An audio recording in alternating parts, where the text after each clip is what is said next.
Hey, good afternoon. Jerry Upchurch here. Just wanted to get a note out to you today on building strong relationships. I don't know how that just popped up in my mind yesterday, but it seems like everything I've been reading in John Maxwell's book, Living Intention, with Intention, Today Matters, several other books that he has, talks about relationships. Robert Kiyosaki has a book on building your network to build your business, which means he's building a network of people that he can build a relationship with. And last night we were chatting on Facebook, and something came up about relationships, and out of my mouth came, I think I'll do a blog on relationships tomorrow. So, being true to my word, I did a little research on that today. I Googled relationship building, came across 3 steps to a strong relationship, 10 steps to a strong relationship, 7 steps to strong relationships, 5 steps to strong relationships. So there's a lot of information out there and a lot of opinions, but what I was trying to do is get this information in a network marketing or attraction marketing terminology, since some of the things we've heard a lot in our business life, and I wanted to apply that into how do we build a strong relationship too. So I'm going to go over here with you a couple of things. Building a strong relationship. Number one, meet more people. Gosh, how many times have we heard that? You've got to get more leads. How do you get more leads? You talk to more people. How do you get more leads? You communicate with more people. And last night on Facebook we were talking about how people were getting frustrated with the fact that they send out chats to people on Facebook and they don't respond. So my answer to them was that you chat with more people. If you got billions of people on Facebook, then you just reach out and keep reaching out and keep reaching out, and eventually you're going to hit a group of people that are matching your intentions of what you're trying to accomplish. And so we need to meet more people. It's a numbers game. Meet a lot of people. You're going to get a lot of people in your business. And then I wanted to throw in the fact that we often hear the term target market. And for a long time I wasn't sure what that was. Who did I want to target? Oh, I want to target anybody that wants to get into business.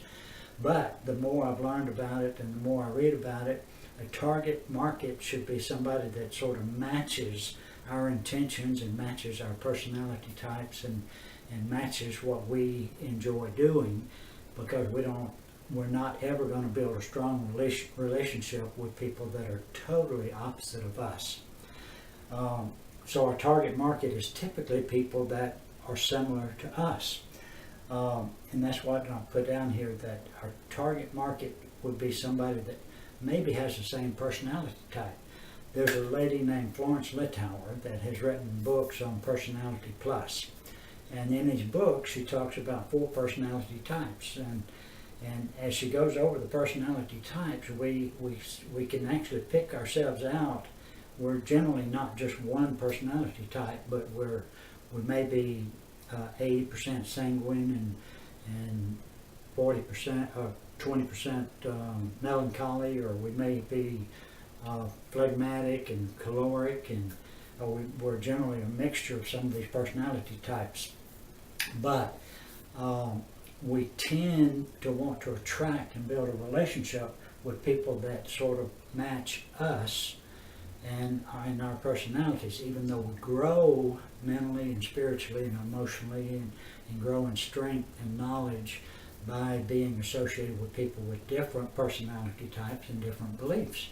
But keeping that in mind, we want to meet more people is number one.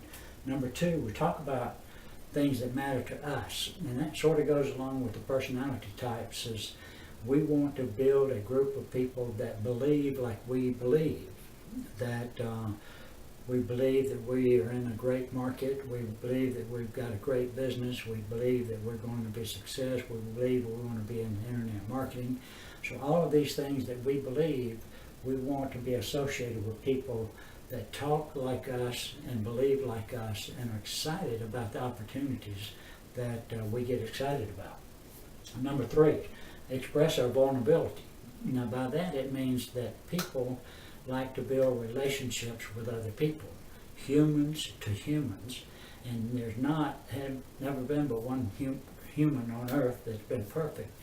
But so we're not perfect. We need to show our vulnerability, and what that reminds me of is I was meeting with a guy that was a huge network marketer. He'd been in the business like 20 years at the time, and he made a presentation many times, but he says in order to be human and more show people that he had flaws, he would often drop his pen on the floor, he would knock the eraser off on the floor, and he would have to bend over and pick it up, and he would make sort of mistakes in his drawings and in his presentation just to show that anybody can do this.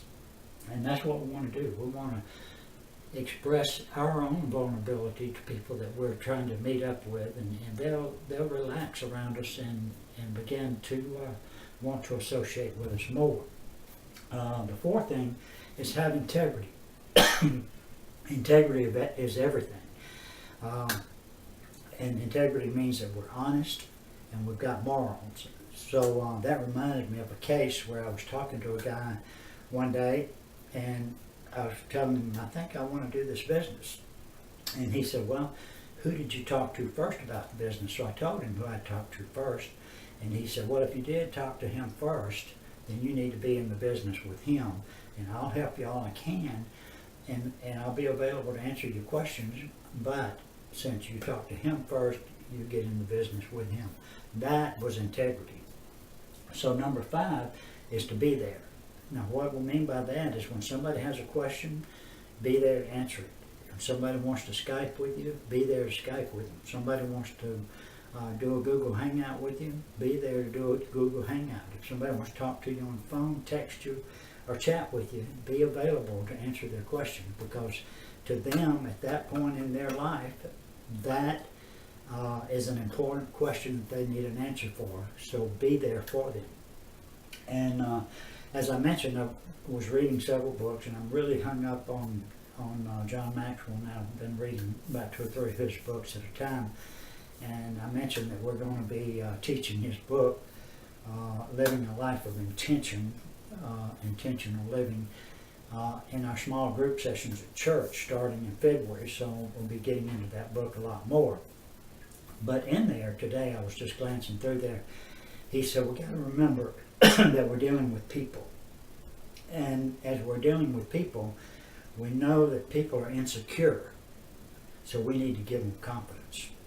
We tell them, we know that people want to feel special, so we need to compliment them. We know that people desire to be better, to have a better tomorrow. He said we need to show them hope. He said people need to be understood, so we need to listen to people. People are selfish, so we need to speak to their needs. You know, why are you wanting to get in this business? And they'll tell you, and we tell them how they can get what they need. People get emotionally low. You know, we have our ups and downs, so we need to always be an encourager to them. We need to encourage people all the time. And people need to be associated with success. People want to be associated with success. So we need to help them be winners. And we can do that by being available for them, by talking about what matters, by showing them our vulnerabilities. We've been there too. We did that, but this is what we did to get out of that situation. So the main thing, again, is to have integrity in what we do, be honest, morally straight, and let's make this thing work. So with that being said, have a great day.